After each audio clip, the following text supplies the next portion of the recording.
Muchísimas gracias. Buenos días a todas y a todos. Quiero empezar mi intervención agradeciendo a la Asociación Colombiana de Historiadores, al doctor Renzo Ramírez y a la profesora María Eugenia Villa, que hizo de intermediaria, la posibilidad que me han dado una vez más de estar en Medellín. No es la primera vez que hablo desde este foro, ya hace unos años tratamos temas educativos relacionados con la enseñanza de la historia de las ciencias sociales y para mí siempre es un placer estar en Medellín y estar en general en Colombia. Quiero aprovechar para agradecer a muchos de mis amigos y colegas sus atenciones que tuvieron en los momentos en que yo estuve aquí.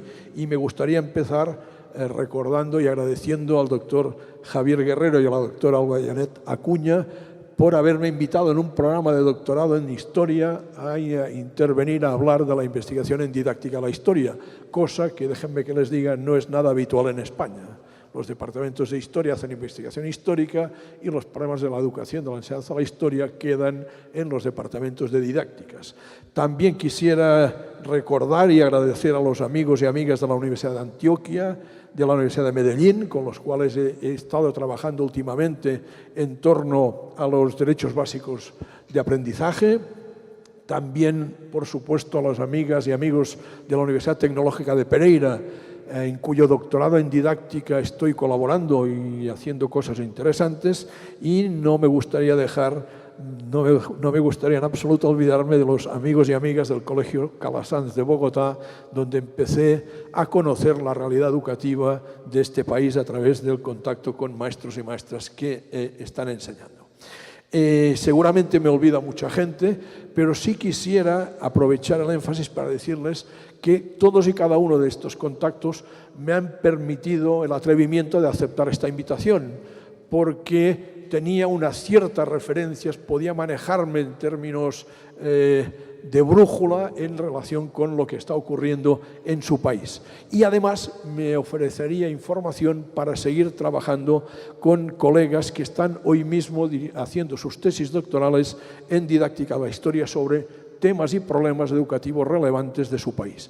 En estos momentos estoy dirigiendo 6 tesis doctorales de colegas colombianos que están haciendo su tesis en la Universidad Autónoma de Barcelona.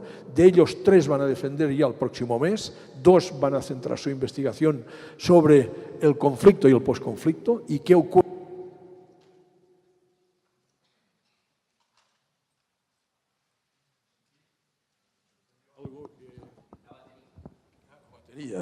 Bueno, yo ya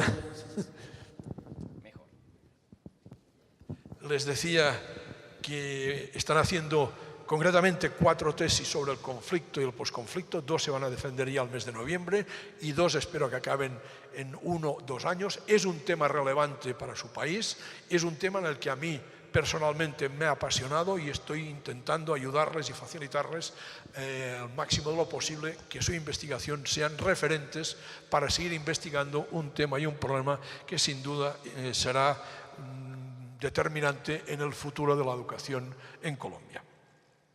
Dicho esto, querría también señalarles un poco una cierta situación personal y profesional que me ha llevado a estar aquí.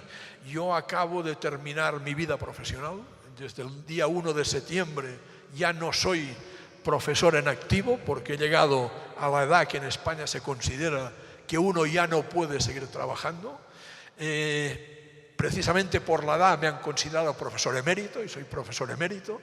Algún mérito debo tener, por lo visto, pero ya no soy ni el coordinador de GREDIX, lo era cuando mandé mi currículum, ni dispongo de lo que dispone un profesor en activo. Seguiré investigando, porque para esto te hacen emérito, pero ya no dispongo de los elementos para poder intervenir en la formación docente, que es a lo que me he dedicado en los últimos años de mi vida. Y les señalo esto porque yo soy profesor de didáctica de las ciencias sociales, didáctica de la historia, en tanto y cuanto me licencié en Filosofía y Letras y me especialicé en Historia Moderna y Contemporánea. Mi primera investigación fue la subida al poder de Hitler interpretada por la prensa obrera de Barcelona Y luego hice durante los primeros años alguna investigación más, pero pronto descubrí un mundo para el cual la universidad no me había preparado, que era el mundo que me iba a permitir vivir y desarrollarme profesionalmente, el mundo de la enseñanza. Cuando la universidad tuvo que optar entre mi hermano historiador y yo, también historiador, optó por mi hermano porque debía ser más sabio. Y él hizo la carrera de historia y yo hice la carrera de enseñanza, y a partir de la enseñanza me especialicé en la didáctica. Los dos tenemos la misma formación inicial, pero nuestras producciones son bastante distintas, porque él investiga en términos históricos y yo investigo en términos de enseñanza y aprendizaje de la historia, que por supuesto son dos mundos con muchos puentes, pero son dos mundos con finalidades, con contenidos, con contextos distintos. Les decía que les quería hablar de mi situación personal porque tengo un cierto mal sabor de boca debido a lo que está ocurriendo en el mundo y tal vez, y más en particular, a lo que ocurre en mi país. He estado tentado a sacar esta bandera de aquí para que nadie cuando llegue allá me acuse de españolista. La inmensa mayoría de los que me hubiesen acusado de españolista no saben que esta bandera arranca de la bandera catalana. No lo saben, así de simple. Es decir, no saben suficiente historia como para saber este elemento tan simple, que las 4 barras catalanas son las que en algún momento de la historia dieron lugar a esta bandera. Son los mismos colores, no sé qué, y por supuesto, si les preguntas de dónde viene la bandera catalana, esto sí lo saben, porque es la mitología pura y dura. Un conde catalán, Bifredo el Velloso, luchando para independizarse, porque ya lo de la independencia nos viene de lejos, de los condes francos. Es herido en campaña y a punto de morir, ya el corazón le sangraba terriblemente, decide ponerse los 4 dedos en la sangre y ante un escudo de color amarillo establecer las 4 barras. Bueno, esto sí lo saben, pero esto no es historia, esto es mitología que se inventa en el siglo XIX, cuando la historia romántica necesita buscar referentes para construir las historias nacionales. Esto ocurre en Cataluña, ocurre en España, etc. Claro, uno se ha dedicado toda su vida profesional, más de 40 años, a formar maestros y maestras. Y lo que descubro ahora es que muchísimos de los jóvenes que han sido educados, no todos, pero algunos por profesores míos, no han aprendido historia. Yo he intentado que mis docentes aprendieran a enseñar historia. He intentado darles herramientas que se basasen en el conocimiento disciplinar, pero también que se basasen en algo fundamental, que es la comunicación. Educar es comunicar. Educar es... A ver si seré capaz de manejar bien a la distancia, me parece. Educar es precisamente lo que se pone en esta diapositiva. Unos expertos que dominan el saber, que alguien ha decidido que este saber era útil para formar a jóvenes ciudadanos y ciudadanas que serán cualquier cosa en la vida, pero no necesariamente aquello que son quienes les enseñan. Por tanto, quienes les enseñan han de tener una serie de conocimientos para crear situaciones, no para convertir a los aprendices en expertos igual que ellos, sino en personas que saben utilizar el conocimiento, en nuestro caso histórico, para ubicarse en su mundo, entender la historicidad del presente, saber de dónde venimos, dónde estamos, por qué estamos donde estamos y hacia dónde queremos ir. Porque en realidad el tiempo que ocupa y preocupa a sociedades y a ciudadanos y a ciudadanas nunca es el tiempo que ya ha pasado, sobre el cual podemos pensar. Es el tiempo que hemos de construir, sobre el cual podemos proyectar aquello que deseamos ser como personas y aquello que deseamos ser como colectivos, como países, como comunidades, etcétera, etcétera. Por tanto, en esta comunicación yo me siento un poco frustrado porque lo que sucede en mi país, pero también lo que sucede en el mundo, me hace ver que en algún lugar no hemos hecho bien los deberes o no he hecho bien lo que me tocaba hacer. ¿Y qué me tocaba hacer? Es que tengo un problema y me perdona. No soy nativo digital, Y como que no soy nativo digital, tengo aquí una cosa y allá otra, y yo me miro esta y claro, no va en consonancia. Pues me tocaba hacer lo que Josep Fontana le dijo en una entrevista precisamente a mi hermano en relación con el valor de la enseñanza de la historia, o lo que Jocelyn Le Tourneau, en el texto que viene a continuación, nos dijo hace unos años cuando intentó indagar la conciencia histórica de los jóvenes del Quebec. Fontana nos dijo, las cosas que la historia enseña son más bien las que deberían prevernos de engaños, de los miserables engaños en que todos hemos caído más de 4 veces para hacernos un poco más sensatos y sobre todo más desconfiados. Esto sí que es algo que debería enseñarnos la historia. Una cosa que dices es cierta, la utopía es absolutamente necesaria. La utopía es futuro, no es pasado. La utopía es futuro. Por tanto, tenemos el derecho de soñar el futuro que queremos construir. Y para soñarlo debemos conocer el pasado y desde el presente tomar decisiones. Pero después hace falta convertirla en una conciencia que se pueda compartir ampliamente. Fíjense que el concepto conciencia aparecerá varias veces. Formar la conciencia de las personas no es fácil. Son procesos largos que requieren predisponer al alumno para que quiera pensar. Y la predisposición para que quiera pensar en términos históricos no es fácil. Lo han dicho antes en el panel.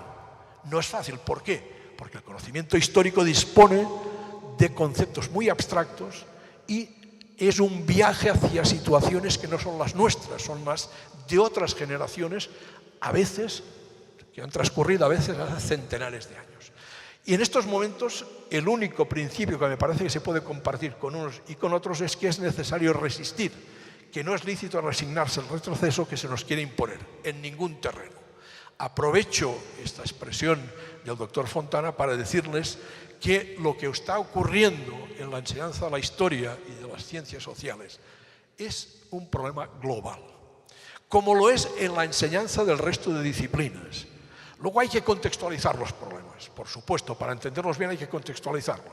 Pero en general, cuando uno revisa la literatura en la investigación en enseñanza de la historia, puede utilizar textos finlandeses, puede utilizar textos polacos, puede utilizar textos de Nueva Zelanda, de Canadá, de Argentina o de cualquier otro país. Verá que en el fondo los problemas de la enseñanza y el aprendizaje de la historia son muy comunes en todas partes. Hoy, afortunadamente, Internet nos acerca a las investigaciones, a las comunicaciones y, por tanto, podemos ver para hacer el retrato y el análisis de la situación, pero también para intervenir, una vez hemos teorizado qué está ocurriendo, para buscar alternativas que nos ayuden a avanzar. Déjenme que les diga que estos debates sobre el lugar de la historia en el área de conocimiento, ciencias sociales, son debates que, por regla general, no conducen a ninguna parte, solo a hacernos daño mutuamente. ¿Por qué? Bueno, porque hoy cada vez es más claro que el Estado no necesita de la historia y de la geografía para crear conciencia nacional. Ya dispone de otros mecanismos. Y si se fijan, hay una contradicción de entrada que los docentes debemos ser muy conscientes. La historia es un producto muy valorado socialmente. Cine histórico, novela histórica, museos y exposiciones históricas, yacimientos históricos, turismo histórico, teatro histórico, todo eso, al menos en mi país y por lo que yo conozco también en América Latina y en Europa, es objeto de un alto consumo. La gente asiste a exposiciones históricas, ve buenas películas históricas, lee novelas históricas. Sin embargo, en la escuela, la historia no es aquello por lo cual salten de alegría los chicos y las chicas de 10, de 12, de 15, de 16 años. Esto nos debería hacer pensar. Pero ¿qué ocurre además? Ocurre que socialmente, y los gobiernos lo fomentan, aparecen nuevas demandas. Por ejemplo, emprendeduría. No sé cómo le llaman ustedes, pero me parece que también se está diseñando aquí. Hay que enseñar a los jóvenes a ser emprendedores. Bueno, esto está apareciendo en el currículum escolar y como ustedes saben, el currículum escolar no puede alargarse ad infinitum, tiene unas limitaciones temporales. Por tanto, si hay que enseñar a ser emprendedores, ¿dónde lo hacemos esto? ¿En qué lugar? ¿Menos matemáticas? ¿Menos lengua? ¿Menos inglés? ¿En qué lugar? Pero además de esto, después de la crisis económica que ha vivido el mundo capitalista, desde el mundo de las finanzas se está impulsando la educación financiera. Hay que saber gestionar nuestros dineros. Y esto ya está apareciendo en muchos currículums de muchos países. ¿Y esto dónde va? En matemáticas, en no sé qué. Bueno, ¿por qué les digo esto? Porque creo en la necesidad de formar en la historicidad a nuestros jóvenes, de la misma manera que creo en la necesidad de formar en la territorialidad. Es decir, somos seres que vivimos en un territorio y que venimos de un tiempo que hemos de comprender y explicar, porque va a ser el territorio y el tiempo que hemos de construir si queremos hacer de nosotros mismos y de nuestro país un lugar mejor y más habitable para todos. Bueno, si esto desaparece, ¿quién lo hará? Los medios de comunicación, miren, saben la última investigación de la Universidad de Stanford. Han indagado cuál es el conocimiento de los jóvenes a través de Internet y han hecho, esto que se llama la posverdad, han hecho investigaciones para ver cuál es el nivel de credibilidad que le dan estudiantes de enseñanza básica primaria, de enseñanza media y de universidad a noticias aparecidas en Internet. Y la sorpresa es que tanto alumnos jovencitos de enseñanza básica como alumnos universitarios se creen lo que aparece en Internet. Las noticias sobre las que investigaron estos colegas de Stanford eran falsas noticias. Sin embargo, todo el mundo creía que eran verdaderas. Porque Internet no discrimina, Internet no educa, Internet da información. Y nadie dice que esta es una información correcta. No hay patentes que validen lo que a uno le llega por las redes. Miren, en Cataluña se ha insistido ad infinitum en que Madrid nos roba, Madrid nos roba, Madrid nos roba. Y la gente se cree que Madrid nos roba. Resulta que quienes nos robaban eran quienes gobernaban Cataluña. Pero esto se olvida. También quienes gobiernan Madrid roban, también. En ese pleito lo que hay en última instancia es una lucha entre dos poderes que están robando a la ciudadanía y que ambos buscan en el enemigo externo justificar sus vergüenzas, porque el Partido Popular tiene la justicia, no sé cuántos políticos están pendientes y lo mismo el gobierno catalán. Por tanto, bueno, ¿por qué les digo todo esto? Porque quizá llega la hora también de hacer lo que nos dice Joscelyn Le Tourneau, abrir la memoria aprendida en la conciencia simplista, deshacer las representaciones adquiridas, complejizar las visiones asentadas y alcanzar la conciencia crítica. Tal es el fin de la educación histórica. Tal vez, tomando conciencia que los jóvenes llegan no sabiendo historia, pero sí con unas ciertas informaciones, conocimientos, sentimientos, luego hablaremos del tema de los sentimientos, que desde mi punto de vista es mucho más determinante que el pensamiento histórico, hoy.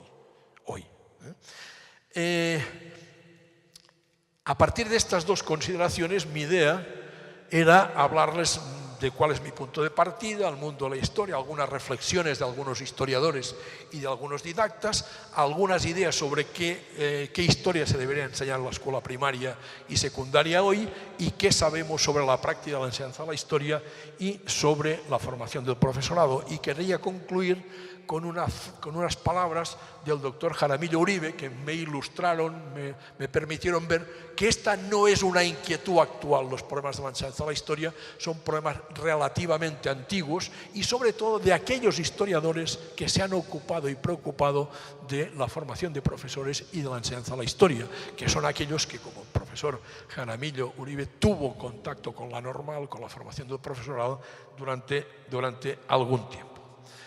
Mi punto de partida se sintetizaría en estas ideas. Yo soy de los que creo que hoy la enseñanza de la historia está en su mejor momento de la historia. Miren, yo empecé a estudiar ya hace unos cuantos años, acabo de cumplir 70, por tanto ya tengo detrás un cierto pasado. Cuando yo empecé a estudiar en mi pueblo no había centro de enseñanza secundaria. Yo vengo de una familia trabajadora, relativamente pobre, mis padres siempre han trabajado, pero no eran ricos. Yo estudié con el maestro de escuela los primeros 4 años de enseñanza secundaria. Luego me fui a estudiar a la localidad más cercana, ya suponía una despensa económica porque tenía que desplazarse diariamente, etc. Hoy en mi pueblo hay 2 centros de enseñanza secundaria, dos. En mi época yo tenía la ocasión de acercarme al conocimiento histórico porque se me preparaba para ser bachiller. El resto de colegas que estudiaban en la escuela primaria, bueno, alguna anécdota, algún mito, alguna cosita de vez en cuando, pero muy poca historia. Yo no he descubierto ni en mi país ni en ningún otro que hubiese una época dorada en que toda la ciudadanía sabía tanta historia que vivíamos en el paraíso terrenal. No la he descubierto. Yo creo que hoy los jóvenes tienen más posibilidades de aprender historia, de aprender del pasado y sobre el pasado, pero para ello hay que enseñarles. Primero hay que saber qué les enseñamos del pasado y luego hay que saber cómo se lo enseñamos. Creo que los niños y las niñas, la juventud, pueden, por tanto, aprender del pasado y sobre el pasado, desarrollar su historicidad, fundamental para ubicarse. Hace años estuvo el profesor Pierre Vilar en una escuela de verano de maestros en Barcelona. En mi universidad en aquel momento acogíamos a maestros que en el periodo de vacaciones se formaban y le preguntábamos, doctor Vilar, ¿para qué sirve la historia? De esto hace muchos años, pero la respuesta fue contundente y no la olvidaré jamás. Para leer el periódico. ¿Qué significa leer el periódico? Entender el presente en términos históricos. Porque si uno quiere ubicarse en lo que está ocurriendo hoy aquí, hoy en el mundo, solo puede entenderlo ubicándose en términos históricos. Por esto es fundamental, ya me avanzo un poco, que nadie deje la escuela obligatoria sin estudiar el siglo XX. Porque si no estudiamos el siglo XX, ¿cómo entenderemos el XXI? Ah, pero para el del 20 hay que estudiar el 19. No, mire, no me sirve. El siglo XX. El siglo XX. Si podemos además el 19, no pasa nada. Pero si no sabemos el 20, difícilmente nos ubicaremos cuando a veces discuto con mis colegas, vamos tan hacia atrás, que al final resulta que los responsables de que no se sepa historia son los papás y las mamás que se han decidido a traer hijos al mundo. Y no es esto. Es decir, en cada etapa educativa hay que coger el toro por los cuernos y enseñar aquello que pueden aprender. Y yo creo que en la última etapa de la escuela obligatoria, de la enseñanza obligatoria, hay que trabajar el siglo XX. Porque si no se trabaja el siglo XX, siglo XX nacional, por supuesto, y el siglo XX global, porque además el siglo XX es un siglo muy global, ya casi la mayor parte de problemas, sean económicos, sociales, culturales, políticos o bélico-militares, hay que entenderlo así. Pero, y ahí había un pero que les quería compartir, evidentemente este pero tiene mucho que ver con qué enseñamos de historia. A mí me gusta hurgar en internet para ver qué cosas. Bueno, aprenderéis sobre el Imperio Romano y ahí veis muchos. ¿Y qué tiene que ver esto conmigo?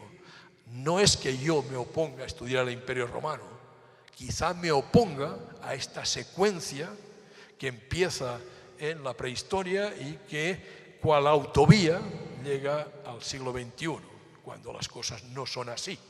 Y mucho menos en América Latina, donde, por supuesto, el Imperio Romano figura en los textos escolares, pero no figura en el pasado de sus países. ¿Qué está ocurriendo? Bueno, parece, por lo que sabemos, y luego les demostraré, que la ciudadanía de los países donde se enseña historia no ha desarrollado una conciencia histórica y un pensamiento histórico crítico, o al menos no lo usan en la toma de decisiones. Y las evidencias son bien claras y las tienen aquí. Estamos ante una situación política en la que vemos a Brasil a Temer, en España a Rajoy, Putin que se va eternizando, Putin será un zar, llegará a asumir las mismas competencias del zar, porque ahora cuando acabe su periodo volverá a ser jefe del gobierno, cuando acabe ser jefe del gobierno volverá a ser presidente. Tenemos a Trump, personaje, yo creo que el peor presidente de la historia de Estados Unidos, al menos hasta hoy. Tenemos a Le Pen, tenemos a la extrema derecha europea, que acaba de entrar en el Parlamento alemán, tercera fuerza, neonazis. Tenemos toda la islamofobia, tenemos ISIS y los fundamentalistas de ISIS, pero tenemos muchas más cosas. No les voy a entretener mucho, les pasé las imágenes rápidas, pero tenemos, no sé si voy bien, a ver, voy a tirar para atrás. Ahí. Tenemos de nuevo los atentados que ustedes saben. En Barcelona tuvimos un atentado hace 4 días. Tenemos violencia en la calle, tenemos hambre, pobreza y miseria que afecta fundamentalmente a la población infantil.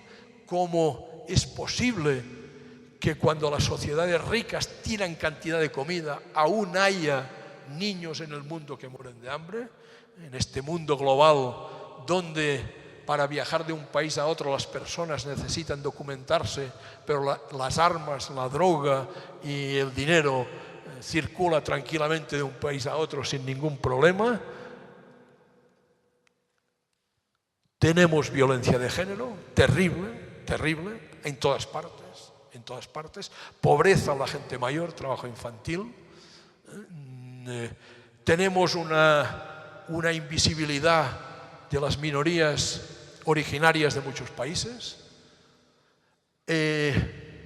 Una discriminación contra las personas sexualmente distintas, ahí lo pueden ver. Tenemos una discriminación contra personas de otras religiones. No sé si recordarán la imagen de arriba, es esta mujer que se baña con el burka, con este sistema de baño que han de llevar las mujeres musulmanas, y la policía la echa. Sin embargo, debajo tenemos unas monjas que se bañan con sus hábitos y aquí no pasa nada. Corrupción, contaminación, deterioro ambiental. Antes existía en la formación de licenciado en Historia una asignatura que se llamaba Geohistoria o Geografía Histórica, y que prácticamente desapareció ya hace unos años. Además, ustedes recordarán que Brodel, que Vilar, que todos los grandes historiadores, el primer capítulo de sus tesis era sobre el medio físico. ¿Por qué? Porque las actividades humanas no transcurren en el éter, transcurren sobre territorios concretos. Hoy se vuelve a pensar en términos geohistóricos. En realidad, ya hace unos años, desde la geografía crítica, un grupo, sobre todo italiano, que se llamaban la Ricerca Histórico-Territoriale, entendían que el territorio no se entiende sin la historia y, por tanto, trabajaron mucho la explicación del territorio desde la perspectiva histórica, porque, entre otras razones, cada vez se ve más necesario vincular la historia a los problemas ambientales, a la educación para la sostenibilidad y a todo aquello que nos reta para intentar salvar un planeta que no se salvará nacionalmente, sino se salvará globalmente. Tenemos situaciones como las que vivimos continuamente en Europa. Tenemos, esto ya lo hemos visto antes, pero estas imágenes también son muy impactantes, el Pegida y la extrema derecha alemana, pero también española. Anteayer o no me acuerdo, fin de semana, en la Comunidad Valenciana hubo peleas entre neonazis españoles y grupos más o menos nacionalistas valencianos.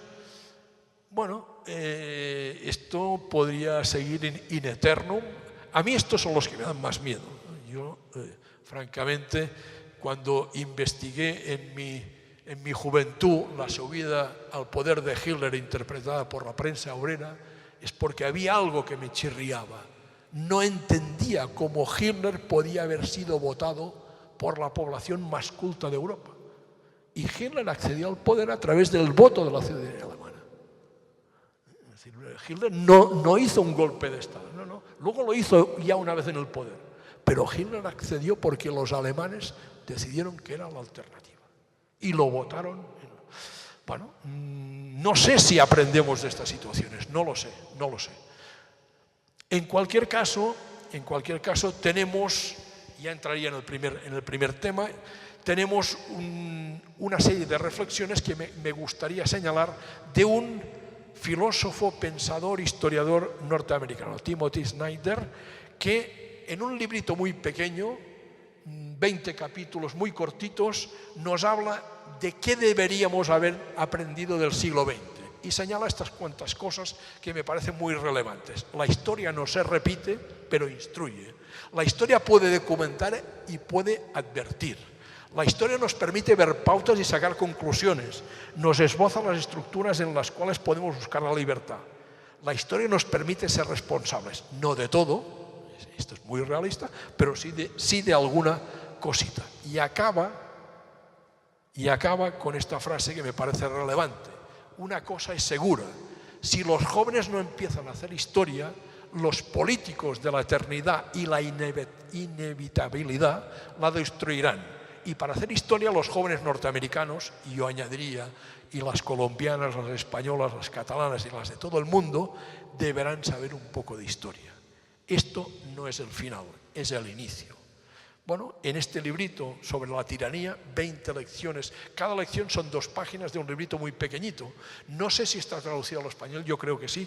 Es un libro recomendable en la formación de historiadores, porque te hace una radiografía muy fina, y la hace a raíz del triunfo de Trump y a raíz de lo que se avecina a nivel mundial, de aquellas cosas que la historia debería y podría enseñar. Más reflexiones, las pasaré rápidas, pero en la literatura internacional, tanto desde el campo de la historia como desde el campo de la didáctica de la historia, encontramos muchas personas preocupadas por la enseñanza de la historia.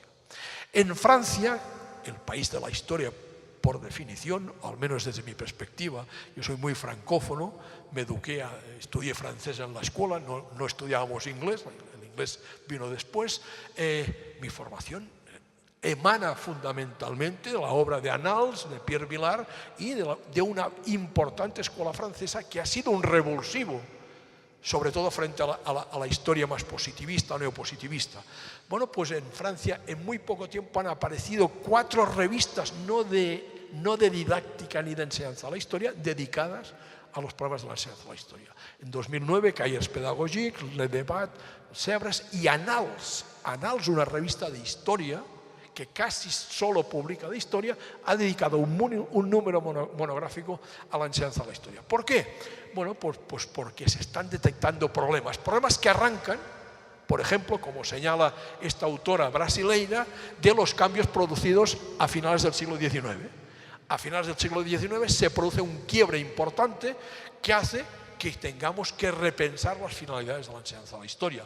Pero también, bueno, ahí verán una de las cosas que he metido ahí, todo el tema del pensamiento histórico. Seixas es un autor canadiense que sitúa las habilidades de pensamiento en estas que ven aquí: dimensión ética, perspectiva histórica, fuentes primarias, causas, consecuencias y pertinencia histórica, y cambio y continuidad, por supuesto. Señalo esto simplemente porque a veces, si focalizáramos la enseñanza de la historia en aquellas habilidades, con aquellos contenidos que deben aprender los alumnos para seguir aprendiendo a lo largo de su vida, quizá nos iría mejor. Autores franceses a los que he utilizado no son los únicos. La enseñanza de la historia debería permitir hacer frente a la temida uniformidad de los comportamientos. Internet homogeneiza. El mundo global homogeneiza. Yo estuve anteayer en Santa Fe, Santa Fe se llama el centro comercial que hay en el poblado, y vi exactamente lo mismo que está en Plaza de Cataluña, en la ciudad de Barcelona. Exactamente lo mismo. En las superficies comerciales uno no detecta que está en Colombia, ni que está en Barcelona, ni que está en Santiago de Chile, ni que está en México. Uno detecta que hay multinacionales que urbi et orbi nos están homogeneizando. Pero también Internet. Los jóvenes visten de la misma manera aquí, en España y en cualquier país, escuchan la misma música, tienen los mismos fans y probablemente siguen a los mismos youtubers. Por cierto, entre paréntesis, hay youtubers que tienen un seguimiento superior a los profesores de historia de nuestros centros educativos, ¿no? Y que además dicen sandeces, pero tienen enormes seguidores. Bueno, a lo mejor deberíamos dominar todos estos aparatos y convertirnos en youtubers. A lo mejor no nos quedará más remedio que esto. Otro autor, Pierre Nora, Pierre Nora en principio se queja de la desvalorización de la historia nacional. Él cree que en el pasado había causas por las cuales valía la pena aprender historia, y en cambio hoy parece que la disolución del futuro, la dictadura del presente, es mucho más preocupante de lo que está ocurriendo en Francia. Les cito unos pocos, pero déjenme que les cite a un gran historiador francés, Jacques Le Goff.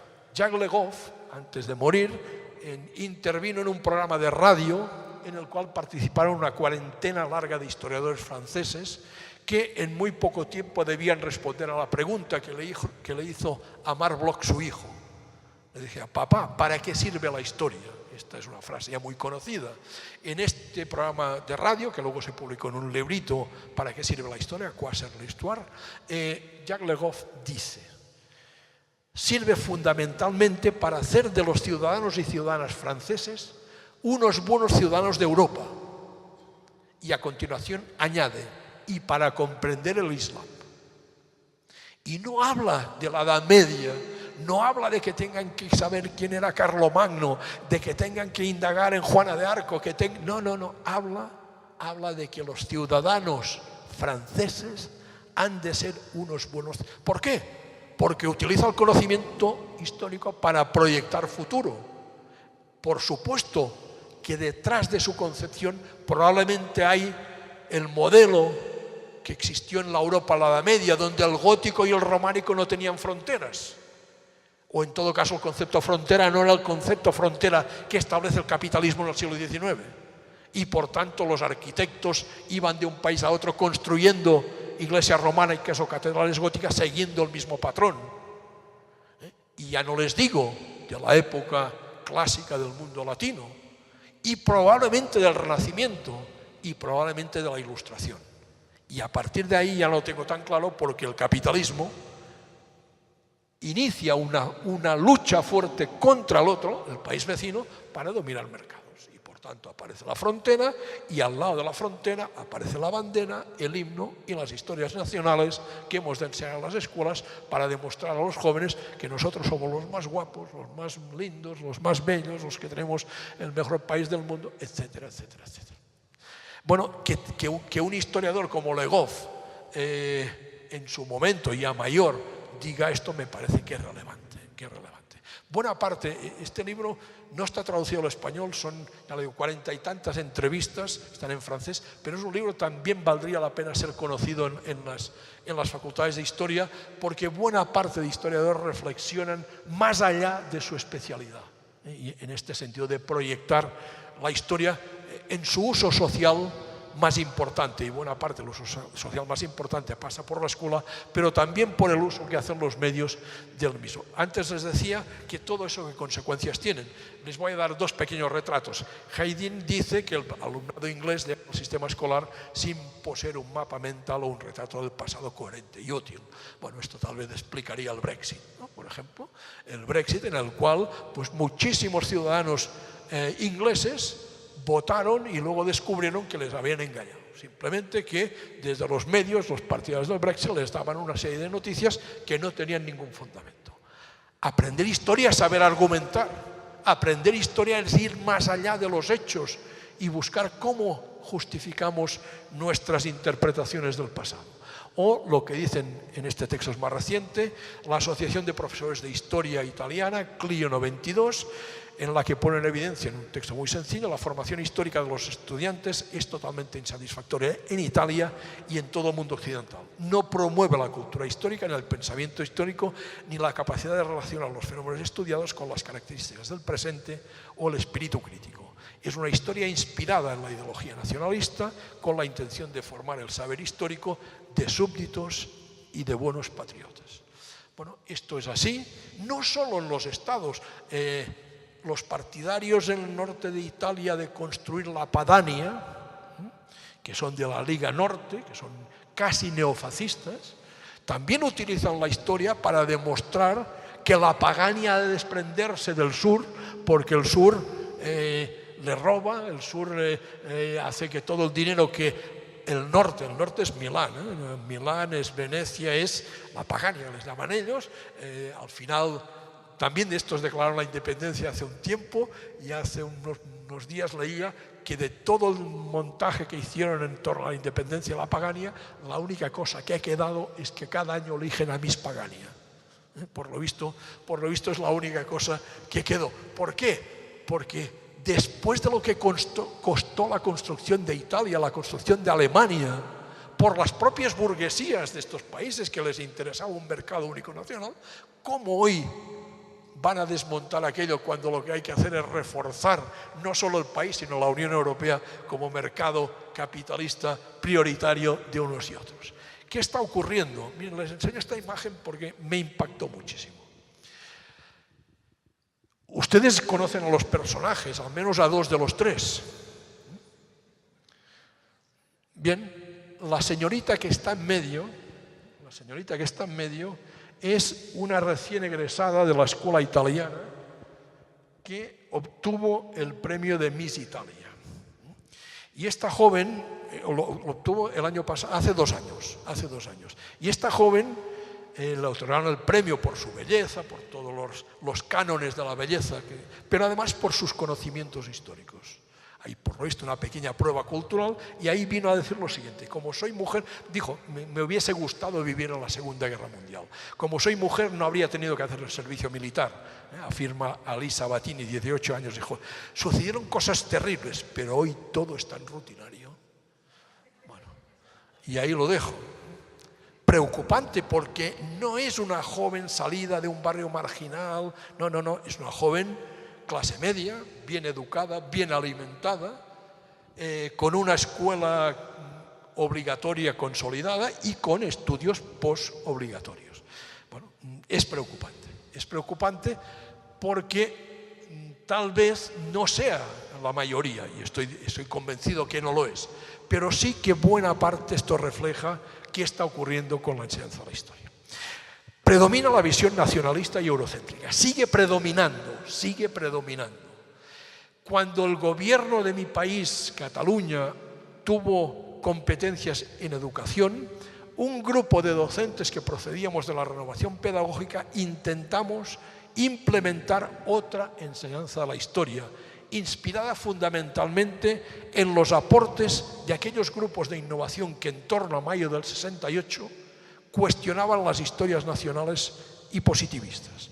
Y utilizamos dos ejemplos: la historia diacrónica o temática, que triunfó bastante en Bélgica porque era una manera de eludir los enfrentamientos entre flamencos y valones, en tanto y cuanto centraba los temas en aquellas necesidades comunes a cualquier colectivo, fuese cual fuese su bandera, y en la historia retrospectiva, que en Argentina trabajó una profesora de secundaria, Simián de Molinas, y que consideraba que los muchachos aprendían más y mejor si desde el presente rebobinaban la película hacia atrás. Hacia atrás significaba el momento de la independencia de Argentina, pero era una manera de ver el valor del saber histórico rebobinando la partida. Sé que desde la perspectiva histórica, clásica, científica, esto es discutible, pero no lo es desde la perspectiva del aprendizaje. Esta visión nacionalista yo la ejemplifico en la misma Cataluña. En Cataluña, cuando el gobierno dijo no puede ser, aquí hay que hacer lo mismo que en España. Si en España hablan de los reyes, aquí hablaremos, pero como en Cataluña no tenemos reyes, sino que tenemos condes, sustituyeron y empezaron a hablar de una saga muy divertida de condes catalanes que se llamaban Ramón Berenguer I, y a su hijo le llamaba Berenguer Ramón I. Berenguer Ramón I tenía un hijo, le llamaba Ramón Berenguer ya II, y el Ramón Berenguer II tenía un hijo, le llamaba Berenguer Ramón, es decir, iban cambiando el Ramón y el Berenguer. Ustedes pueden imaginarse el caos mental que se hacían los muchachos sabiendo quién es Ramón Berenguer o quién es Berenguer Ramón.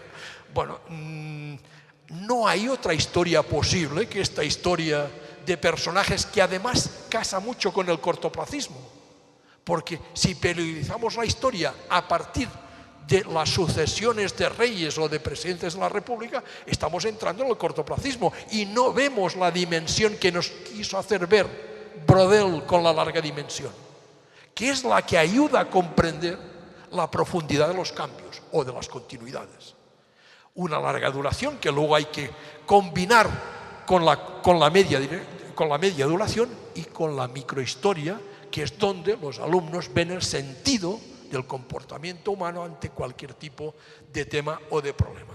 Poca significación de los contenidos, esto ya lo dijo años A John Dewey, este gran pedagogo norteamericano, cuando se le preguntó ¿y la historia y la geografía para qué sirven? Y dijo, para entender la vida, porque si no nos iluminan quiénes somos y en qué contexto vivimos, para poca cosa sirven. Nula o escasa relación con los problemas del presente y del mundo, ausencia de protagonistas de carne y hueso, esto para mí es lo más grave. Bueno, es verdad que hay muchos políticos importantes en nuestras independencias, en nuestras guerras, pero no hay hombres, no hay soldados, no hay mujeres. ¿Acaso hemos nacido los varones de varón? No, nacemos de mujer. ¿Acaso hemos nacido adultos? En la historia no hay niños. Es que no hubo niños en el pasado. ¿Dónde están las minorías, los pueblos originarios? Yo a veces en algún país, por ejemplo, en Argentina pregunté hace ya unos años, es que no hubo minorías afros. Claro que las hubo. Desaparecieron en la guerra del desierto, desaparecieron pero las hubo. Hoy, por ejemplo, en el norte de Perú, en el norte de Chile, están reivindicando a los afros. Lo están reivindicando porque hubo afros. Pero es muy difícil, casi imposible, buscar alternativas desde la perspectiva de los pueblos originarios a la periodización eurocéntrica. Yo lo estoy intentando. Yo tengo una buena periodización eurocéntrica que permite a mis alumnos de allá ubicarse en los grandes cambios y que además me sirve de talón de fondo cada vez que empiezo un curso. Este año hemos acabado aquí, el año próximo empezaremos aquí, pero les vuelvo a enseñar toda la película porque no es fácil que un muchacho de 12, 13 años sitúe 100.000 antes de Cristo hasta 2017. Es un periodo enorme de tiempo que no cabe fácilmente ahí y que sobre todo si queremos explicar cambios y continuidades hace que las duraciones que los explican no sean. Pero cuando he intentado hacer esto en América Latina no me encuentro con una periodización que responda a los cambios y a las continuidades. ¿Por qué? Probablemente porque no se ha investigado en términos de evolución demográfica, de evolución económica, de evolución social, de todas aquellas cosas que tal vez ayudarían a ellos. Programas sobredimensionados que implican memorización y no comprensión. Bueno, ¿es posible nuevos horizontes? Por supuesto que sí. Han habido muchas experiencias. Lo que pasa es que ningún Estado se las ha hecho suyas y ahora veremos el porqué. La historia sigue interesando en todo el mundo. Me gusta utilizar este texto de Kane Barton y de Linda Lepstick porque demuestra que la historia es un problema en todo el mundo. A nadie le gusta la manera como la historia es enseñada.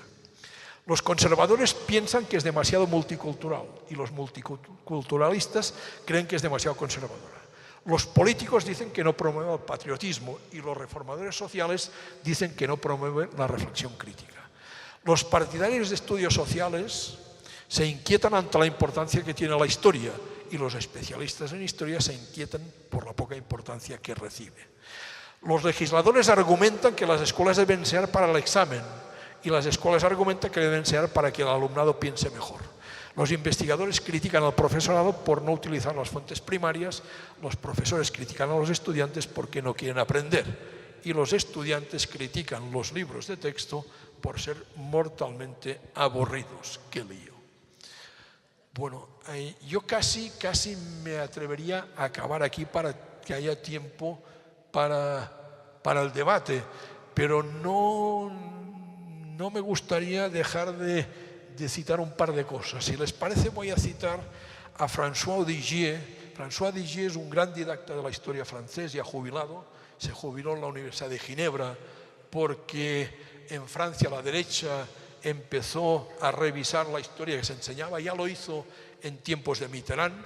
Yo tuve el privilegio de asistir a un evento en Montpellier en la que el gobierno del presidente, además socialista, decidió dejar de lado toda aquella historia que se enseñaba siguiendo los supuestos de Annals para volver a la historia más clásica, al Petit Lavis, que es un libro de texto que tiene como 200.000 ediciones porque se ha ido reproduciendo y que siempre empieza por los galos, entre paréntesis Astérix y Obélix, y sigue con Carlomagno, Juana de Arco, etcétera, etcétera, hasta llegar a Napoleón, que es otro de los hitos. Bueno, pues decidieron suprimir la historia de la vida cotidiana, la historia de no sé qué, que era muy adecuada para niños de la escuela primaria, porque el cambio y la continuidad lo visualizaba en términos de cultura y tal, y sustituirla por la historia de toda la vida.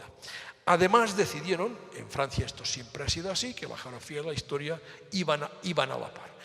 Odigier, cuando habla de estos temas, considera que hay que ser un tanto precavidos porque en torno al debate del lugar de la historia dentro del currículum suelen haber algunas falsedades. Y estoy viendo dónde lo tengo anotado. Entre las falsedades que señala, dice las siguientes. Y yo creo que además, al menos en España, la interdisciplinaridad es una falsedad. En España existe desde el año 68 el área curricular Ciencias Sociales. Dentro hay un contenido geográfico y un contenido histórico claramente definido. Y yo no sé experiencias interdisciplinares, muy pocas. Algunas las conozco, pero muy pocas. Y luego hay educación cívica, que como ustedes saben, hoy ha pasado a hacer educación para la ciudadanía y que responde a unos problemas que tienen más relación con el alejamiento de la política y la juventud que con otra cosa. Luego dice, el olvido de la cronología y su sustitución por la historia temática. El problema de la enseñanza de la historia no es la cronología. El problema es la explicación del cambio y la continuidad. Mira, la cronología es muy fácil. La cronología solo tiene algunos pequeños problemas que la mayoría de alumnos, nosotros mismos cuando eran alumnos, caíamos. Primero, el año cero. No existe un año cero. Jamás ha existido. Pero como utilizamos una cronología basada en el nacimiento de Cristo, tenemos un año cero que nos lo complica todo, porque el año cero hacia atrás se cuenta de menos a más y del año cero hacia atrás, y esto es muy difícil de entender porque no es lógico. Primer tema. Segundo tema o segundo problema que se soluciona rápidamente es siglo y año. 1333, siglo XIII. Lo primero que te dicen, 1333, siglo XIII. ¿Por qué? Porque al 13 le añades un 1 y es siglo XIV. Estos son los pequeños. Y luego mucha memorización. Pero claro, saber qué ocurre, saber una fecha no es saber historia. Saber historia es saber por qué en esta fecha ocurrió lo que ocurrió. Saber qué viene después, qué va antes, es importante para ubicarse, pero lo fundamental es saber interpretar por qué Colón descubre América, entre comillas, él descubre en 1492 y no se consideran los viajes de los vikingos anteriores en muchos años a Colón descubrimiento de América. Bien entre comillas. Bueno, porque no tocaba, porque lo que representa en el contexto de los viajes que hacen portugueses y españoles para descubrir, para llegar al país de las especies, hace que en aquel momento esto sea relevante. Bueno, pues esto es el problema de la historia. El problema de la historia es saber cuándo y por qué sucede un acontecimiento y no tanto la cronología.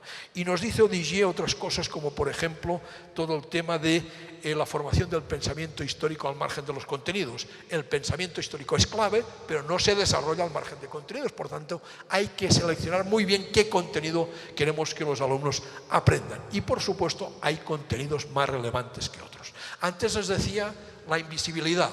Yo no soy de los que crea que el tema de la presencia de las mujeres se resuelva con una lección dedicada a las mujeres en el siglo XX. Las mujeres han de estar presentes en todos y cada uno de los temas históricos, como los niños, como las minorías étnicas, como las minorías sexuales, como los ancianos, etcétera, etcétera, todo el mundo, porque en nuestras sociedades no fragmentamos, vivimos colectivamente todo el mundo. Y les voy a acabar con un par de cosas. Ahí estaba simplemente, ¿por qué no hay cambios? Simplemente porque a los gobiernos no les interesa.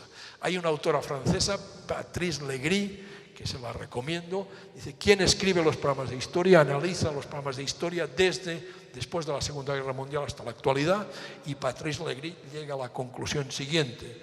En última instancia, el programa de historia depende del ministro o de la ministra de turno, que ha encargado previamente a historiadores o a científicos sociales que elaboren estos programas. Y añade, ni unos ni otros manejan la epistemología histórica, ni por supuesto los resultados de la enseñanza y el aprendizaje de la historia, es decir, de lo que hacemos los didactas.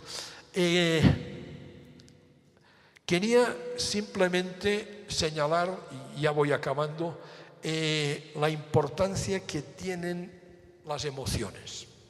El primer acercamiento que tienen los jóvenes, niños, niñas, e incluso universitarios al conocimiento histórico, casi siempre se basa más en las emociones que en las razones.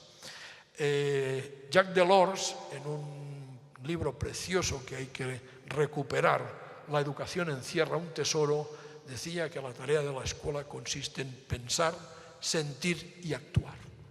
No solo en pensar, ni solo en sentir, ni solo en actuar. Pensar, sentir y actuar. Yo creo que hoy con la neurociencia se está sobredimensionando los sentimientos o las emociones. Es verdad que existen, pero quienes nos dedicamos a la historia sabemos que las emociones y los sentimientos son construcciones históricas. Antes hablábamos de memoria. La memoria es el recuerdo subjetivo de aquello que yo he vivido. Es evidente que hay una memoria nacional y un relato nacional, pero esto es un relato nacional que es la historia nacional. Las memorias siempre se vinculan a colectivos o a personas que han vivido un determinado acontecimiento histórico y que lo pasan a las generaciones venideras. Detrás de la memoria hay recuerdo, pero también hay olvido y hay interpretación de aquello que yo he vivido. Y solo hemos de recordarnos a nosotros mismos cómo recordamos nuestro pasado y qué de nuestro pasado recordamos.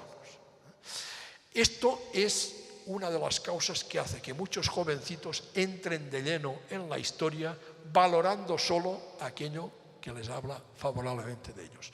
Hemos hecho varias investigaciones, una de ellas es la historia nacional contada por los alumnos, es una investigación internacional que hicimos en Francia, pero con participantes de distintos países, y ahí descubrimos que en todos los países, al menos europeos y alguno Canadá y algún africano de procedencia francófona, todos ocurre lo mismo, es vía sentimiento, pero esto también ocurre en los estudiantes universitarios. Una colega hizo una tesis doctoral entrevistando a estudiantes universitarios de distintas carreras que habían tenido que pasar una prueba de historia para acceder a la universidad y los entrevistó medio año después. No sabían absolutamente nada de historia. Las preguntas que no las recordaban, habían hecho un aprendizaje memorístico y repetitivo que les valió para pasar el examen y acceder. Pero cuando les preguntaba que valorasen determinados hechos del pasado, todos valoraban. ¿Y en qué términos? Vergüenza, temor, todo aquello que tiene que ver con los sentimientos, no que tiene que ver con la razón. Al tanto, es importante tener en cuenta esto porque sobre esto se basan muchas historias nacionales. Se basan muchas historias nacionales que no contemplan que en el interior de cada nación hay gente que nos pensamos catalanes de manera distinta. En este debate que tenemos en Cataluña se ha conseguido dividir la sociedad en dos. Los buenos catalanes, que son los que piensan como yo, y los malos catalanes, que son los que no piensan como yo. Y el mal catalán es lo que estoy, incluso fascista. Incluso son fascistas. Bueno, pues esto no es así, porque la realidad es mucho más rica y la historia debería hacernos ver que siempre ha sido así. Lo que pasa es que evidentemente en algunos momentos mandaba la nobleza, mandaba la iglesia y nos imponían una manera de pensar determinada. Pero el mundo siempre ha sido diverso, la humanidad siempre, en el interior de cada país y en relación con... Y afortunadamente, y esperemos que sea así por los siglos de los siglos. Acabo.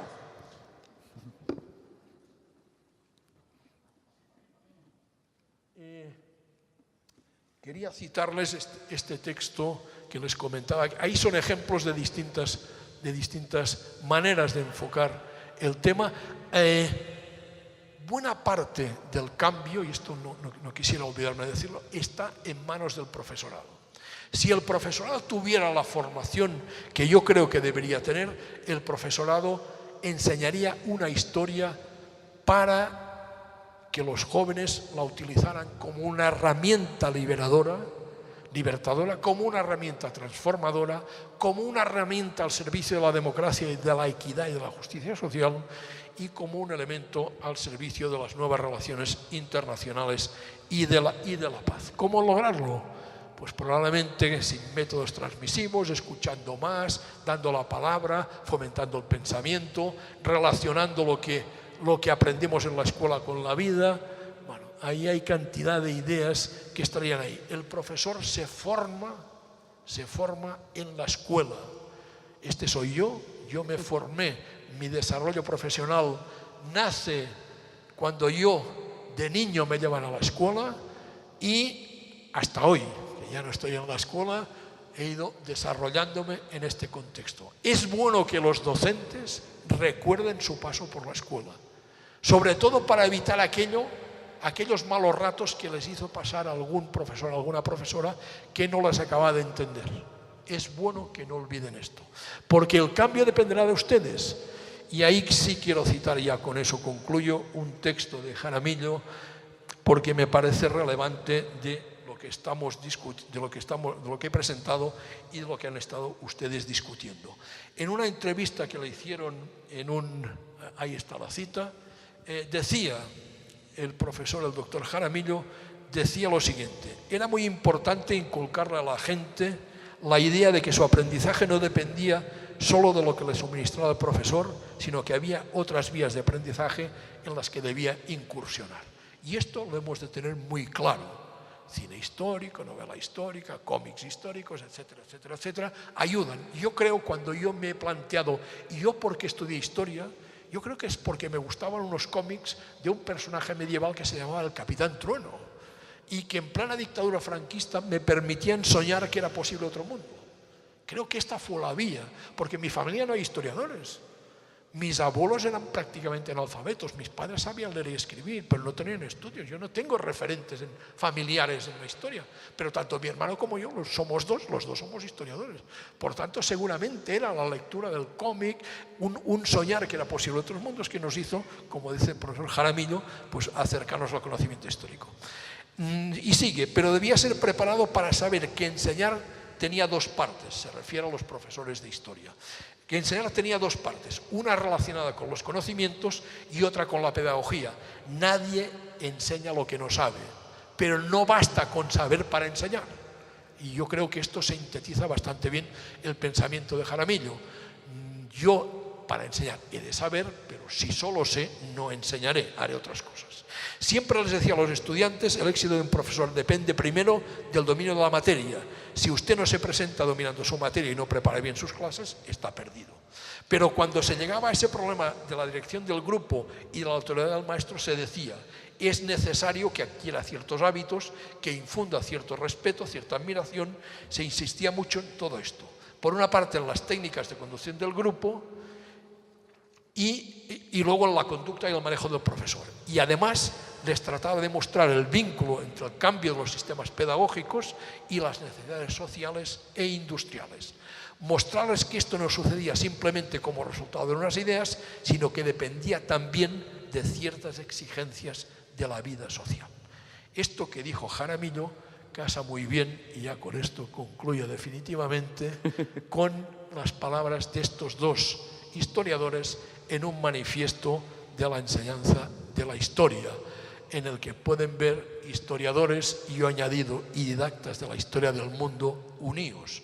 Hay un mundo por ganar antes de que sea demasiado tarde, es decir, antes de que quien manda en el mundo decida suprimir esto. Y para ello recurro a los muchachos que dicen: pensad siempre que resulta complicado conseguir cambiar las cosas para mejorarlas, pero pensad también que a la larga vale la pena. Libro rojo del cole de 1973. Muchas gracias.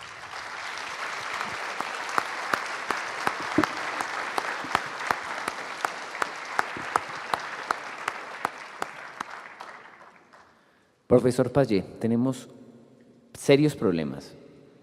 14 preguntas. Entonces, no, pero el reto y como nosotros tenemos por la tarde nuestras sesiones, nuestras mesas. La idea era que a las 12 termináramos. Pensar en 7 minutos resolver 14 preguntas no lo vamos a conseguir, pero sí nos vamos a poner la meta, profe, de a las 12:10 más o menos, 10:15 más o menos, última palabra, poder entonces haberlas resuelto. Las vamos a leer, ya no pueden llegar más, las he agrupado en algunos, como por grupos, para que las vayamos resolviendo, pero entonces nos toca hacer uso de la brevedad para que los colegas que nos enviaron amablemente sus preguntas sean también escuchados. ¿Listo? El primer segmento, además de agradecerle, profe, por ser muy inspirador, le quieren preguntar ¿cuáles podrían ser algunas estrategias para descolonizar la enseñanza de la historia? A renglón seguido, otra persona le pregunta ¿a qué futuro se refiere en la enseñanza de la historia si la modernidad y la civilización occidental han fracasado como proyecto global de futuro? Y en ese mismo orden de ideas le ponen un contraste interesante. ¿Qué opina usted acerca de Japón y la supresión de la historia nacional y más bien una formación como ciudadanos globales y capital transnacional? Primera meta, profe. Bueno, a mí me interesa toda la filosofía de la descolonización. Lo que pasa es que me cuesta acabar de entenderla, sobre todo cuando busco información sobre los pueblos originarios. Yo entiendo que es fundamental dejar atrás el enfoque eurocéntrico porque ni siquiera sirve para Europa. El enfoque eurocéntrico es el enfoque de las burguesías nacionales para vendernos sus productos, pero no es el enfoque de los cambios y continuidades. Yo he pasado rápidamente una diapositiva. Yo una unidad didáctica que hice ya hace un tiempo era una unidad para que los jóvenes aprendieran a analizar conflictos en sociedades rurales y comparaba un conflicto de la Baja Edad Media catalana, conflicto remensa, de cuando los campesinos estaban atados a la tierra y querían redimirse, querían ser redimidos, con el conflicto de Chiapas. Y a mí no me duele prendas decir que alteré los supuestos teóricos de la historia para comparar, porque creo mucho en la comparación como creía Marc Bloch y que creo que la comparación ayuda a entender cosas. Cuando yo busco la descolonización me interesa trabajar desde la perspectiva de los pueblos originarios. He dirigido una tesis sobre la percepción de los mapuches del espacio y ahora empezaré una sobre la percepción del tiempo en los pueblos mapuches. Estoy trabajando sobre el colectivo de mujeres aymara en el norte de Chile, pero no hay muchos referentes. Yo me gustaría tener algunos parámetros para poder ver que en la escuela es posible hacerlo así. Yo sí que es verdad que hay un proyecto de futuro que ha fracasado, pero el futuro no ha fracasado. El futuro es el tiempo que tenemos ahí y el futuro será lo que queramos que sea en función de las decisiones que tomemos y en función de cómo enseñemos historia para que la gente aprenda a tomar decisiones personal y colectivamente, no porque lo dice la red social tal o porque lo dice un programa de televisión tal o porque lo dice un político tal. Seamos capaces de enseñar a los jóvenes que podemos tomar decisiones, que el futuro no está escrito y que no existen gurús que lo predigan. Podemos intuir algunas cosas, ciertamente, pero también las podemos cambiar. La posibilidad del cambio la tenemos en nuestras manos. En un sentido o en otro, luego habrá que ver la correlación de fuerzas. En democracia, el interés es la correlación. ¿Quién puede más? Pero respetando que en nuestras sociedades hay una diversidad de futuros posibles y que evidentemente se impondrá uno u otro. Bueno, el Japón y la formación... A ver, las historias nacionales tienen los días contados. Tienen los días contados porque no explican el mundo. No explican el mundo, por más que se empeñen quienes gobiernan. Hay una alternativa que está creciendo y es muy importante, que es la historia global. Hay buenas investigaciones de historia global. No estoy hablando de las historias universales que son la suma de continentes. Estoy hablando de focalizar, por ejemplo, se está hablando mucho de historias transnacionales. La historia del Caribe, por ejemplo. Buscar algún tema que unifique este arco, como hizo Brodel cuando estudió el Mediterráneo. Brodel estudió el Mediterráneo desde la unidad geográfica mediterránea. Intentó ver a una orilla y otra. Y así hay posibilidades de avanzar y de ir un poco más allá. Bueno, Japón evidentemente tiene un mercado ante sí muy competitivo, pero si ustedes van, por ejemplo, a Nueva Zelanda o Australia o a Canadá, que están necesitando mucho mano de obra procedente de distintos países, estos ya están relativizando las historias nacionales. ¿Por qué?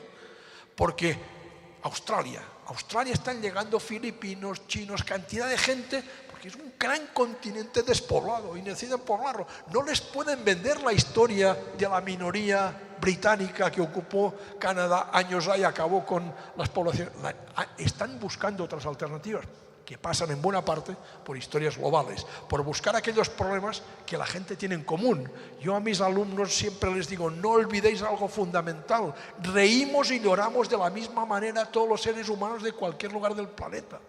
Y hacemos la función digestiva de la misma manera. Luego hay la diversidad cultural. Podemos reír y llorar por cosas distintas y nos alimentamos de cosas distintas si conseguimos parar a Pizza Hut y a la Coca-Cola, que han globalizado también la alimentación. Pero si uno viene a Colombia y come productos colombianos, pues ya... Pero la función digestiva es la misma. Nacemos y morimos de la misma manera, pero ahora en México tienen la fiesta de los muertos, que es espectacular y que es una gran fiesta cultural que hay que preservar. Y así sucesivamente. Por tanto, es relativamente fácil hacer comparaciones sobre comportamientos distintos ante problemas parecidos. Y esto no es grave, no es grave.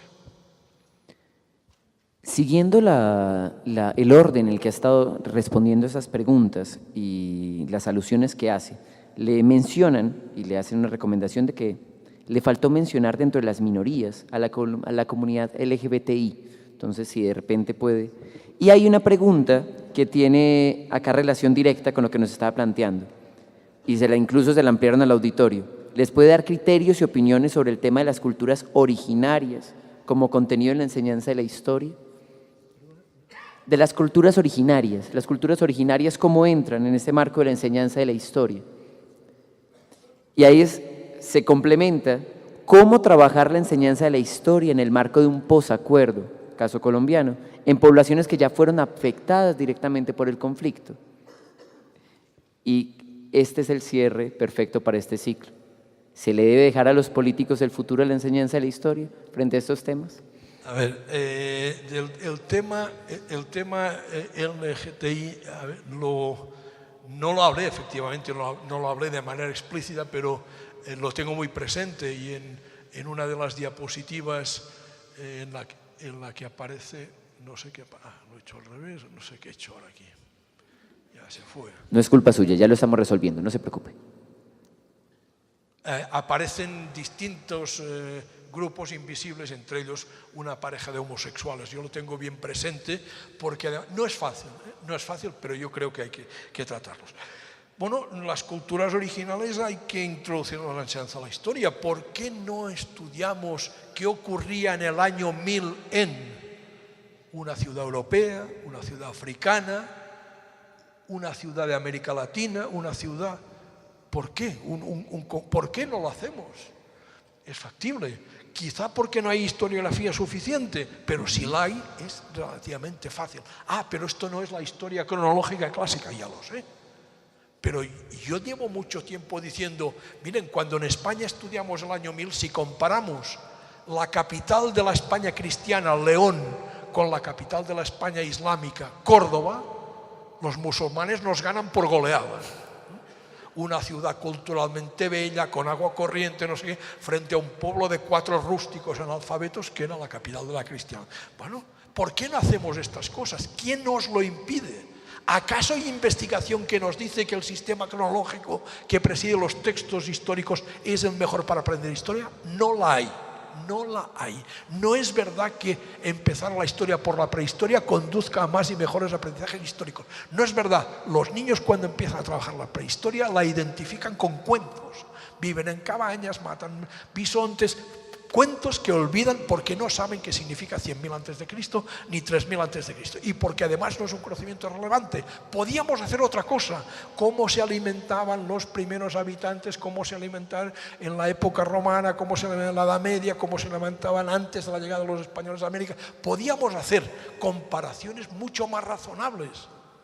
Si el perfil, si el eje es cronológico político, es muy difícil que lleguen a entender el cambio y la continuidad, porque en la política el cambio y la continuidad es un simple cambio en la figura de un gobernante y no es un cambio que afecte sustancialmente a la vida de las sociedades. Y el posconflicto, si supiera cómo se pudiera tratar, tendría ya resueltas las 4 o 5 tesis. Estamos en ello. A ver, lo que sí sabemos es que hay que tratarlo. También sabemos que la percepción que tienen los niños y las niñas de las escuelas de las zonas donde no hay conflicto es distinta a la que tienen los niños y las niñas de las zonas donde hay conflicto. Y esto, en alguna de estas tesis que estamos desarrollando, se vivió muy claramente a raíz del referéndum. Bueno, la mayoría de niños, pues en las zonas donde no hay conflicto, votaron en la simulación que se hizo, como votaron sus papás, por el no. Y en cambio, en otras zonas más cercanas al conflicto, votaron. ¿Cómo tratar esto? Bueno, en primer lugar, haciendo algo que me parece fundamental. El conflicto no es malo. El conflicto es el motor de las sociedades. Si no hubiera conflicto, las sociedades estaríamos en la prehistoria. ¿Qué es malo del conflicto? ¿Cómo se resuelve? El conflicto es la colisión entre maneras de ver el mundo distintas. Y lo que hemos de fomentar es que el conflicto se resuelva a través del diálogo, a través del contraste de pareceres, a través de convencer al otro o de dejarte convencer, a través de la empatía, a través de toda una serie de requisitos que lo hacen factible, a través de los argumentos que usas. O sea, enseñar el conflicto no es lo que es malo, es decir, ante una situación de diferencia, ¿por qué hemos de recurrir a la violencia? ¿Es que acaso no hay otras alternativas? Bueno, hay una línea en las escuelas, al menos en Europa, yo creo que también aquí en Colombia, de enseñar a los jóvenes a mediar. La figura del mediador, del que intenta acercar posiciones, es una figura muy interesante. Porque a lo mejor si aprendemos a ceder, aprendemos a escuchar a un mediador, entenderemos más y mejor al otro. Yo no sé cómo se puede tratar, lo que sí sé es que hay que tratarlo. Y también sé que es difícil. Yo cuando la transición en España empecé a trabajar la guerra civil y hicimos el trabajo clásico, pregunten a sus papás y a sus abuelos en qué lado estuvieron. A los 2 días empezó a sonar el teléfono de la dirección del centro, donde los papás iban, que se ha caído este profesor, ¿qué le importa? Bueno, esto ocurrirá. Esto ha ocurrido en Argentina después de la transición, la tesis de Paula González sobre la memoria y no sé qué, pues lo revela y así sucede. Pero esto implica, no, en todo caso podemos siempre recurrir a otro conflicto que tenga características parecidas al nuestro, pero que no sea el nuestro, para que los muchachos hagan transferencia. Podemos recurrir al conflicto de Chiapas, podemos recurrir a cualquier otro conflicto de cualquier otro lugar. Pero los niños son niños, no son tontos. Y enseguida pueden descubrir que detrás de un conflicto hay cosas muy parecidas a las que han ocurrido en su país. Bueno, pues yo no aconsejaría jamás a los maestros que se tiren en el fuego, serían prudentes. El cambio realista es un cambio prudente, es un cambio muy estudiado, pero es un cambio eficaz si se hace bien. En esa discusión que hemos tenido sobre las nuevas tecnologías y todo su elemento para la difusión, hay unas preguntas que le he agrupado. ¿Qué piensa de la difusión de la historia?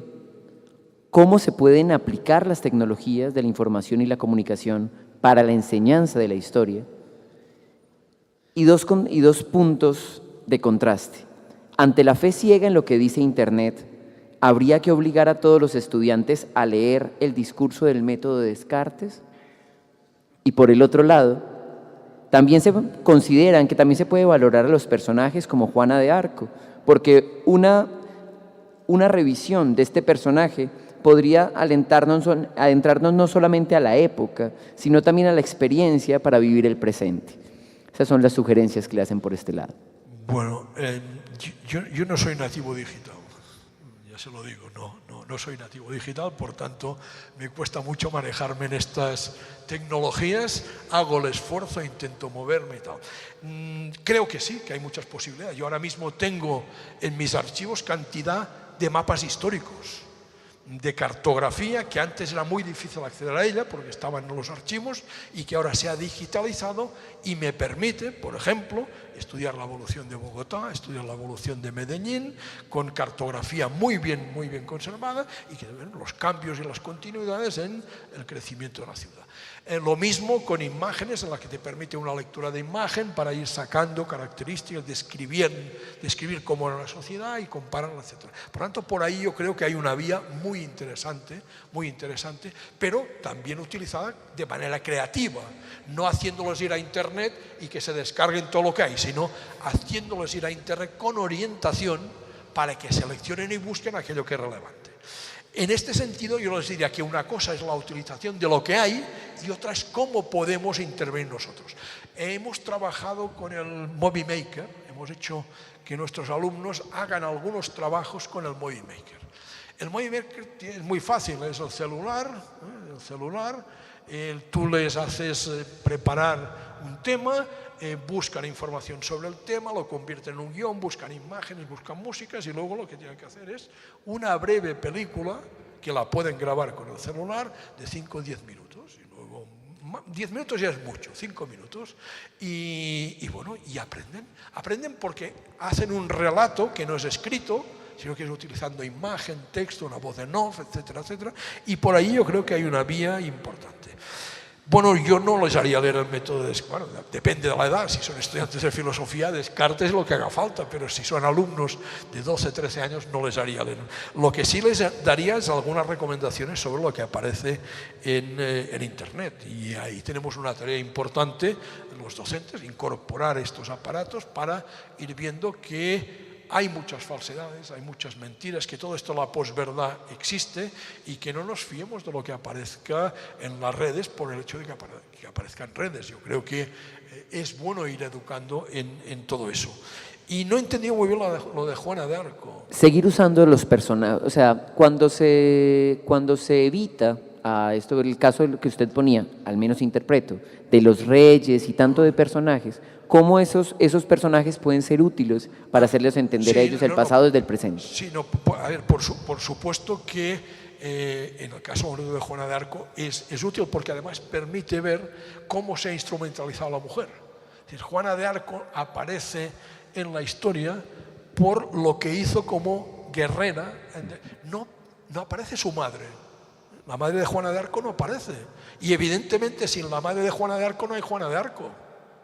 Pero la madre de Juana de Arco hacía cosas normales, como parir a Juana de Arco.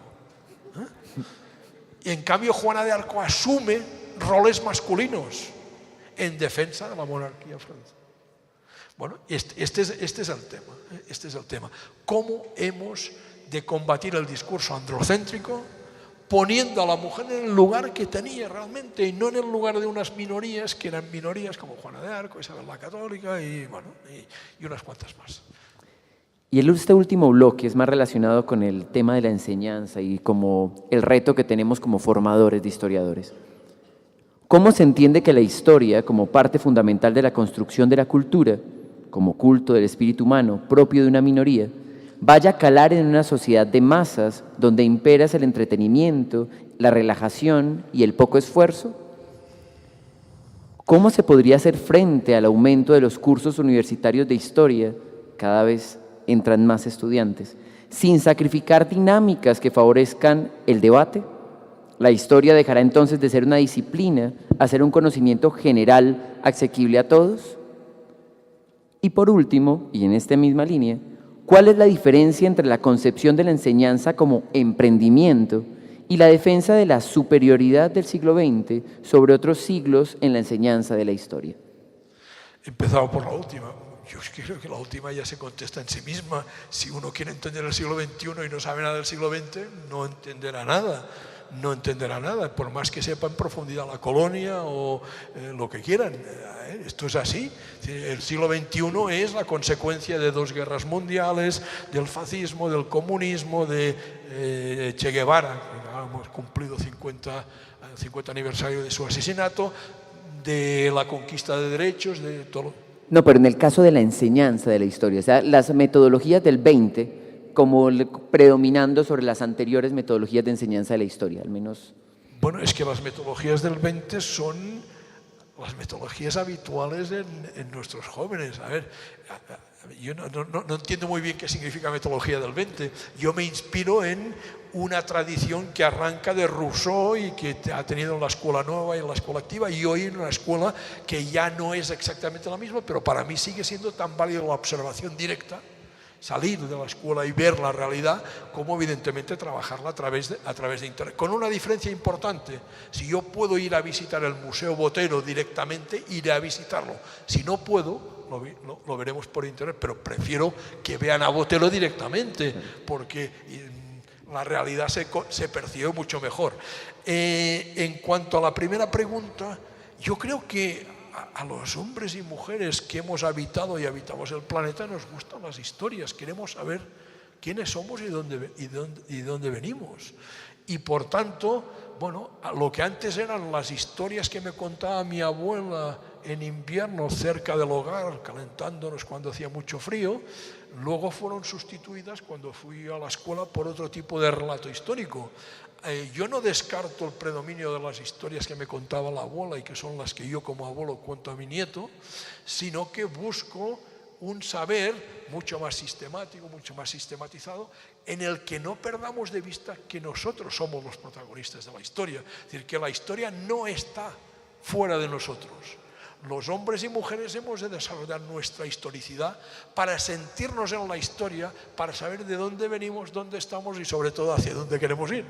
Y esta es la clave.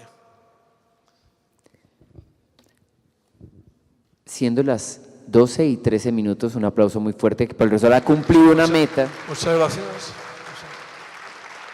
Y para nosotros ha sido un verdadero honor tenerlos.